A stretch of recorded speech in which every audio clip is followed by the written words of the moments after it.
ଦେଇଛନ୍ତି। ମୋ ଜେଜେ ବାପା କହନ୍ତି ଖେଳି ଖେଳି ଆସି ଚାହା ପିଇଲେ ମୁଣ୍ଡଟା ପୁରା ଠିକ ହୋଇଯାଏ। ହଉ ଚାଲ ଚାଲ ଏବେ ଯିବା।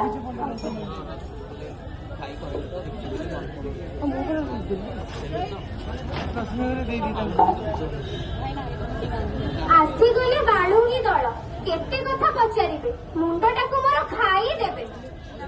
ମାତା କାକା 2 କପ୍ ଚାହା ଦେଲ, ମୁଣ୍ଡଟା ଭାରି ବିନ୍ଧୁଛି, ସେଦିନ ବେଳେ ଖାଲି କରିବନି।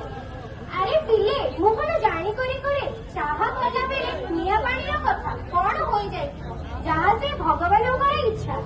ଆମ ଘରେ କହୁଥିଲେ ଭଗବାନଙ୍କୁ ପ୍ରାର୍ଥନା କଲେ ଭଲ ମଣିଷଟେ ହେବ, ସତେ ଯେମିତି ଭଗବାନ ଦେଖା ଦେଇ ନିଜ ହାତରେ ଗଢିଛନ୍ତି। ବୁଝିଲେ ଆସିଲା, ଏ ଭଗବାନଙ୍କ ନାଁ ଶୁଣି ଶୁଣି ମୁଣ୍ଡଟା ଖରାପ ହେଇଗଲାଣି, କାନ ପୁରା ବିନ୍ଧିଲାଣି। ଯେମିତି ସତରେ କି ଭଗବାନଙ୍କୁ ଦେଖିଥିବ, ତାଙ୍କ ରୂପ କେହି କହିପାରୁନାହାନ୍ତି, ଖାଲି ନାଁରେ ଲାଗୁଛନ୍ତି। ତାଙ୍କ ଘର କେଉଁଠି? ମାଧ କାକା ଲୁଣ 1 କିଲୋ ଦେଲ। ଟିକେ ଠିଆ ହୁଏ, ମୁଁ ଦଉଛି। ହଁ କାକା ଠିଆ ହୋଇଛି।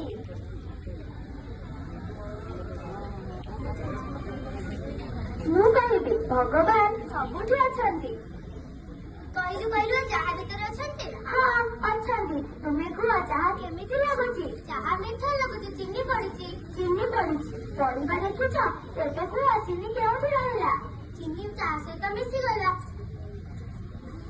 ମାଧ କାକା ମତେ ତୁମ ଚାହା ଗ୍ଲାସରେ ଲୁଣ ଟିକେ ଦେଲ। ଏଥର ଦେଖ ପାଣିରେ ଲୁଣ ପକାଉଛି, ତାକୁ ମୁଁ ଦୋଳାଇଲା ପରେ ତୁମକୁ ଚାଖିବାକୁ ଦେଲି। ଚାଖିଲା ପାଣି କେମିତି ଲାଗୁଛି? ଏଥର ପାଣିରେ ଲୁଣ ମିଶିଗଲା, ମତେ ଏଥର ଲୁଣ ଦେଖାଅ। ମିଶିଗଲା, ଏବେ ତାର ଖାଲି ଲୁଣ ରୂପ ଥିଲା, ସେ ମିଶିଗଲା। ଏବେ ଆମେ ତାକୁ କୋଉଠି ଦେଖେଇବୁ? ସେହିପରି ଭଗବାନ ଆମ ସହିତ ମିଶିକି ଅଛନ୍ତି, ସେ ସର୍ବତ୍ର ବିଦ୍ୟମାନ। ସେ ଚାହା ଭିତରେ ଅଛନ୍ତି ବୋଲି ଚାହା ମିଠା ଲାଗୁଛି। ତୁମେ ଚାହା ପିଇଲେ ଯେପରି ମିଠା ଅନୁଭବ କଲ, ସେମିତି ମନରେ ଆନନ୍ଦ ଅନୁଭବ କରିବ। ଭଗବାନଙ୍କ ଉପରେ ବିଶ୍ୱାସ ରଖ, ଭଗବାନ ଅଣୁ ପରମାଣୁ ମଧ୍ୟରେ ବି ଅଛନ୍ତି। ଏଥର ବୁଝିଲ? ହଁ ସବୁ ବୁଝିଗଲୁ। ଏଥର ତୁ କହିଲୁ ଏତେ କଥା ତୁ କେଉଁଠୁ ଶିଖିଲୁ?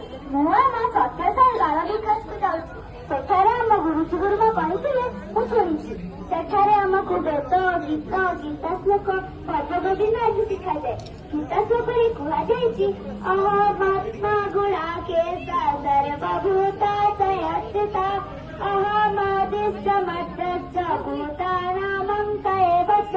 ଏହାର ଅର୍ଥ ହେଉଛି ଏଠାରେ ଭଗବାନ ଶ୍ରୀକୃଷ୍ଣ ଅର୍ଜୁନକୁ କହିଥିଲେ ମୁଁ ହେଉଛି ସକଳ ପ୍ରାଣୀଙ୍କ ହୃଦୟରେ ଅବସ୍ଥିତ ସମସ୍ତଙ୍କର ଆତ୍ମା ଓ ସକଳ ପ୍ରାଣୀଙ୍କର ଆଦି ମଧ୍ୟ ଓ ଅନ୍ତ ବି ମୁଁ ହିଁ ଅଟେ। ଫୁଲ, ଫଳ, ଆକାଶ, ବୃକ୍ଷଲତା, ଭୋଗୀର ଲୋକ ସମସ୍ତଙ୍କ ଭିତରେ ଭଗବାନ ଅଛନ୍ତି। ଆମେ ମଧ୍ୟ ବି ବାଳ ବିକାଶ ଯାଇପାରିବୁ? ହଁ, ବହୁତ ଖୁସିର କଥା। ଖୁସି ଲାଗିବ, ବହୁତ ଭଲ ପାଇବେ। ଆରେ ଦେବସ୍ମିତା, ତାହେଲେ ମୁଁ ମୋ ନାତି ଟୋକା ଓ ଆମ ପଡିଶା ଘରର ପିଲାମାନଙ୍କୁ ପଠାଇବି। ଏତେ ଭଲ କଥା ଶିଖାଯାଉଛି ସେଠାରେ।